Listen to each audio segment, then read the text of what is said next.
अब हम डिस्कस करते हैं फीमेल रिप्रोडक्टिव सिस्टम को। ह्यूमन फीमेल रिप्रोडक्टिव सिस्टम के जो स्ट्रक्चर्स हैं, a pair of ovaries, a pair of oviducts जिसको फैलोपियन ट्यूब्स भी कहा जाता है, a uterus, a cervix and vagina. So यहाँ पे इनके स्ट्रक्चर्स को हम लोग देख लेते हैं। पहले ये ओवरीज हैं। ओवरीज जो हैं एक पेयर होता है, आलमंड शेप स्ट्रक्चर होते हैं, और ये ओवरीज हैं, these are the site of the production of the ovum. Ovum यहाँ पे बनता है, ओवम यहाँ पे बनता है एंड दैट इज़ रिलीज्ड, और वो रिलीज़ होके इस स्ट्रक्चर को हम लोगों ने fallopian tube, these tube like structures are fallopian tubes. तो ये फैलोपियन ट्यूब्स जो हैं वो एग को यहाँ से कैरी करती हैं, यहाँ तक ले जाती हैं, यहाँ तक ले जाती हैं। This is the site of the fertilisation. Sperms जो है वो यहाँ से वेजिना से एंटर करता है और यहाँ से स्विम करता हुआ यहाँ पे साइट ऑफ फर्टिलाइजेशन जो कि फैलोपियन ट्यूब्स में पहुँचती है, यहाँ पे फर्टिलाइजेशन होती है। ठीक है। ओवरीज जो है वो एंडोक्राइन ग्लैंड की तरह भी एक्ट करती हैं। ये हार्मोन्स भी रिलीज़ करती हैं, oestrogen and progesterone. Oestrogen and progesterone दो हार्मोन्स जो हैं वो रिलीज़ करती है, जो कि मेंस्ट्रुअल साइकिल को भी रेगुलेट करता है एंड प्रोडक्शन ऑफ ओवम को भी रेगुलेट करता है और प्रेगनेंसी को रेगुलेट करने का भी काम करता है। ओविडक्ट के फंक्शंस तो हम लोगों ने देख लिया। अब हम लोग बात करते हैं नेक्स्ट ऑर्गन की, जो कि यूट्रस है।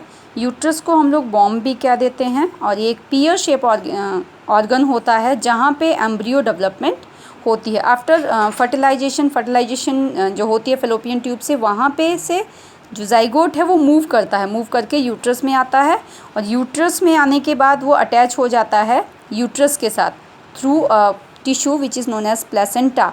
प्लेसेंटा के साथ जो है वो जुड़ जाता है फीटस मदर के साथ।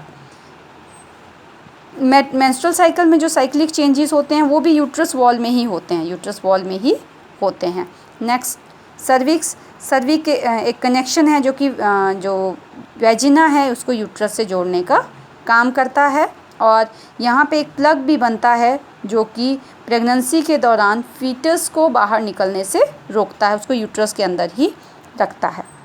Vagina is the next structure. Vagina is also known as birth canal. Vagina को हम लोग बर्थ कैनाल भी कहते हैं, क्योंकि यहाँ पे during the birth child is release from the body of mother through this passage, और इसी पैसेज के थ्रू जो हैं जो स्पर्म्स हैं वो फीमेल बॉडी के अंदर एंटर भी करते हैं। हम लोग अब डिस्कस करते हैं next structure, that is placenta. Placenta जो है वो प्रेगनेंसी के दौरान ही बनता है। Placenta is the connection between mother and foetus. जो बच्चा मदर के पेट के अंदर डेवलप हो रहा होता है उसके बीच में और मदर के बीच में जो कनेक्शन होता है उस टिश्यू को हम लोग प्लेसेंटा कहते हैं। प्लेसेंटा का फंक्शन क्या क्या होता है? प्लेसेंटा एक ग्लैंड की तरह भी एक्ट करता है। ये कुछ हार्मोन्स रिलीज़ करता है जो कि सिर्फ प्रेगनेंसी में रिलीज़ होते हैं। One is human chorionic gonadotropin, other is human placental lactogen, और भी बहुत सारे हार्मोन्स होते हैं। उसके अलावा जो मेजर फंक्शन है वो है placenta help to provide nutrition. Placenta के थ्रू जो है वो ब्लड के थ्रू न्यूट्रिशन जो है वो फीटस की बॉडी में एंटर करती है, मदर से वो न्यूट्रिशन लेता है। रेस्पिरेटरी गैस एक्सचेंज, यानी कि ऑक्सीजन फीटस की बॉडी में जाती है और जो कार्बन डाइऑक्साइड है वो बाहर निकल जाती है। देन एक्सक्रीटरी वेस्ट भी यहाँ से बाहर, जो नाइट्रोजनियस वेस्ट जो प्रोड्यूस होते हैं फीटस की बॉडी में, वो भी प्लेसेंटा के थ्रू ही बाहर निकलते हैं और मदर की बॉडी से में आ जाते हैं, और वहाँ से मदर की किडनीज़ के थ्रू बाहर रिलीज़ हो जाते हैं।